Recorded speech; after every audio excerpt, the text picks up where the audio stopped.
I really don't know how to describe. At the moment of writing this review, I currently have over 40 hours with the title with 89% completion. I have beaten the final boss to Hollow Knight, but I'm still choosing to play after that due to the pure enjoyment I experience from it. If there was one word I could choose to describe this game with, it would definitely be Metroidvania. But that's not cool. Classifying a game under such a broad term means overlooking fantastic gameplay. If you describe a game by the genre it's under, it's really easy to overlook the concepts that make each game unique as well. Throwing out a few examples, Portal is an FPS, Danganronpa is a dating simulator, and Shantae Half Genie Hero is a platformer. Wait, that last one is true because Half Genie Hero is a terrible sequel. The point I'm trying to make here is, I hate defining games by their genre name. Metroidvania will definitely get the idea through that this is a game about exploration, world building, upgrades, and a fleshed out combat system. Genre names have their purpose, but I'm fighting this term because I've been struggling to figure out how to define this game at all. Maybe this will be easier if I just talk about the game. Hollow Knight is a game about a little bug dude. You go around and you kill stuff, yeah! Upon exiting the tutorial area, you're greeted by the lone and withering city of Dirtmouth. This is where you learn of an underground kingdom far beneath the well, where other bugs go to seek fame and fortune. As a result of this rampant tourism, the town of Dirtmouth is awfully dead, the only resident being the elder bug who tells you the fate of this little town.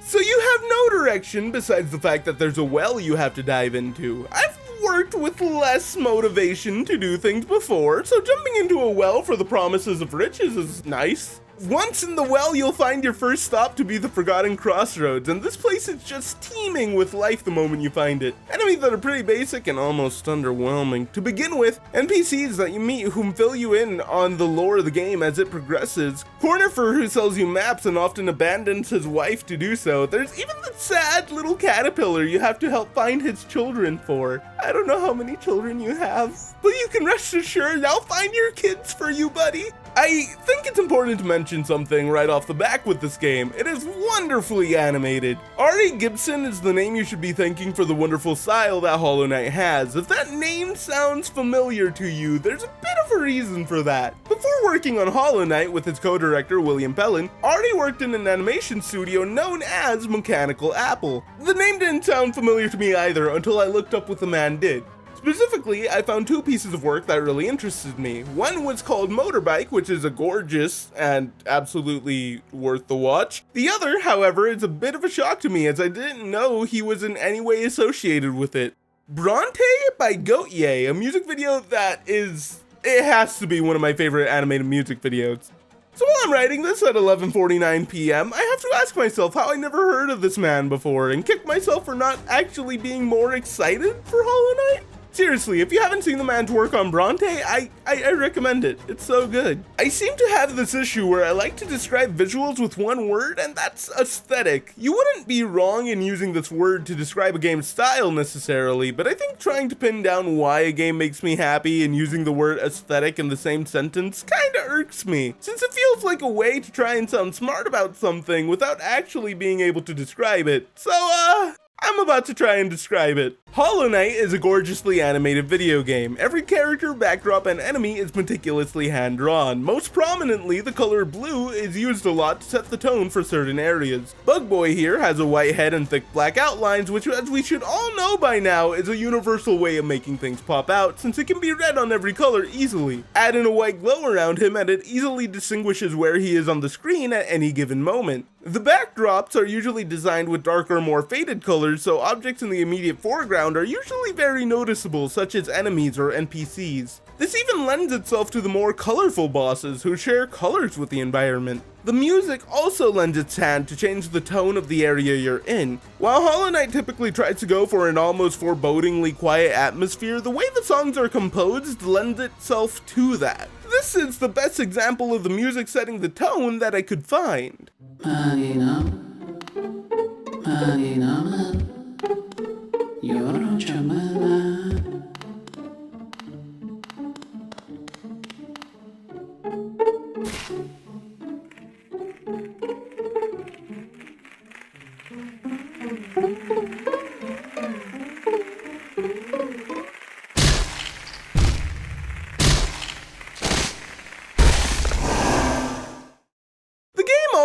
has a way to make everything dangerously cute. Like, seriously, these little worm bugs are the cutest things ever, and I love them to bits. There's an entire side quest to them. Then there's this lovely bug who sings and is always happy to see you come back to visit her.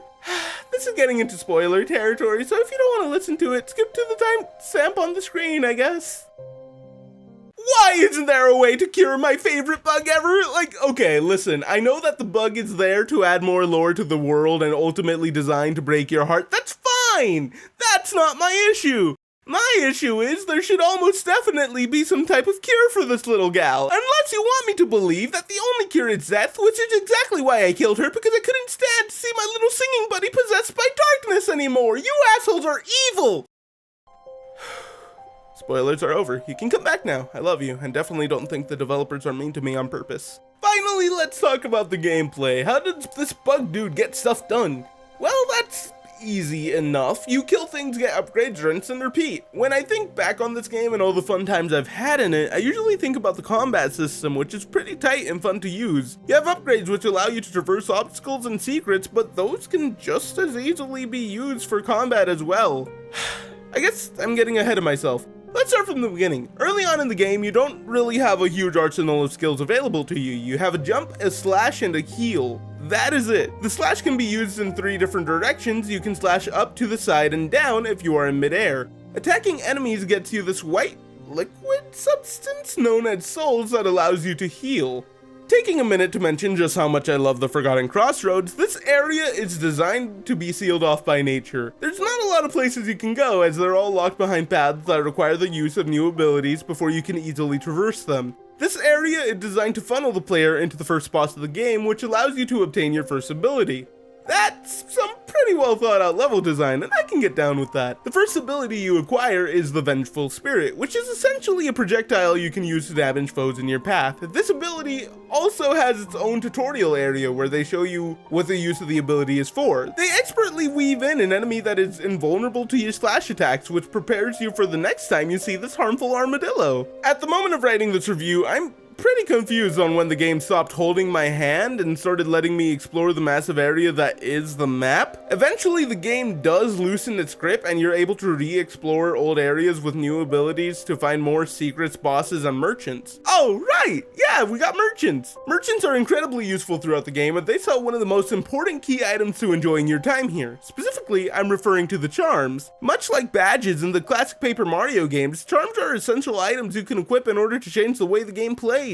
You can make it so you can swing your nail without getting knocked back. There's a charm that gives you a shield while you heal, one that collects money while you go, and one that makes you stink like the true hero you are. Charms offer a unique style of play that you can use to your advantage on top of being a possible handicap in some instances. In order to equip a charm, you're going to need the corresponding notches to go with it. This makes it so you can't play the game as an unbalanced demigod. However, if you want to equip a charm and you're just one notch short, you can keep trying to equip it and you'll eventually become overcharmed. Being overcharmed is a great way of playing the game if you're looking to challenge yourself even more than the already steep difficulty curve the game is throwing at you, as it allows you to equip a badge you might not have the notches for, but also makes you take double damage. General rule of thumb for overcharging yourself: don't do it on the first playthrough. Trust me, these bosses will test your patience plenty. But hey, if you decide you're a masochist and want to play the game like that either way, go for it! I'm not here to tell you how to spend your time. I'm not your mom, but I will leave a helpful reminder to subscribe to my channel if you're not careful around me. Can we stop to mention that platforming in this game is very refined? This is something that I never really talk about because I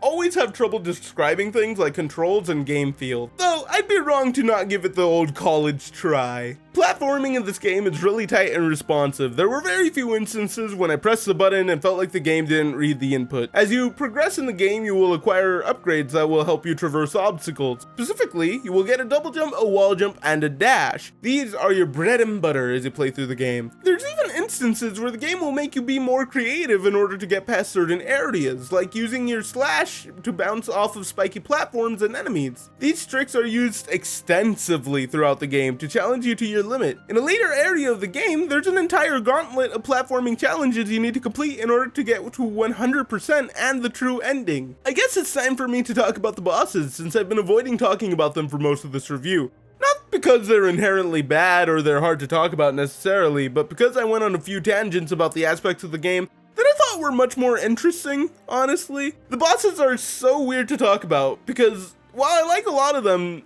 I don't think many of them do anything particularly spectacular. They're just really hard most of the time. The designs are consistently of a really high quality, and I never felt like the animation didn't translate well to game feel.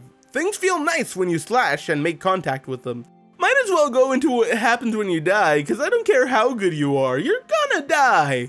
As you play through the game, you'll notice that there are benches all over the place. Sitting in one makes that bench a checkpoint you needed in order to proceed. When you die, you will respawn at the checkpoint with a broken spirit gauge and no cash. If you make it back to the place where you died, you can kill a ghost that was left in your place to claim money and fix the spirit gauge. However, if you don't manage to kill your ghost and you die on your way back to it, that money that was on it disappears forever. See, when I describe the system, I want to compare it to Dark Souls, but I want to avoid comparing things to Dark Souls for the exact reason that people compare things to it so often. It also removes conversation for anything that may share a mechanic or two with the game. It's not ideal. As a final note, Hollow Knight has a bunch of post-game content, with side quests that need to be completed in order to get different endings and challenges you need to complete to get better content. There are completely optional bosses you can graze past that will kick your ass harder than any of the required bosses will. This game will eat up your time. If you want a really solid Metroidvania with a great art style, music, challenging bosses, side platforming, and interesting lore, I suggest checking out Hollow Knight. I can't tell you the amount of fun I've had playing this game. The amount of personality and life the game has in it is well worth the asking price. Oh! It should also be mentioned that Team Cherry is actively working on DLC for this game, as well as porting a Switch version soon.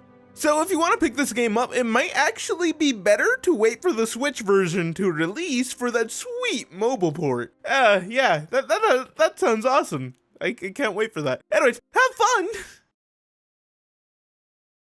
The review process, I realized that was a lot of work to be done in a short amount of time, especially considering the release of Paper Mario Color Splash later this year. So, in an attempt to stay trendy and get my thoughts out on one of my favorite game series, please join me as I ask, what happened to Paper Mario?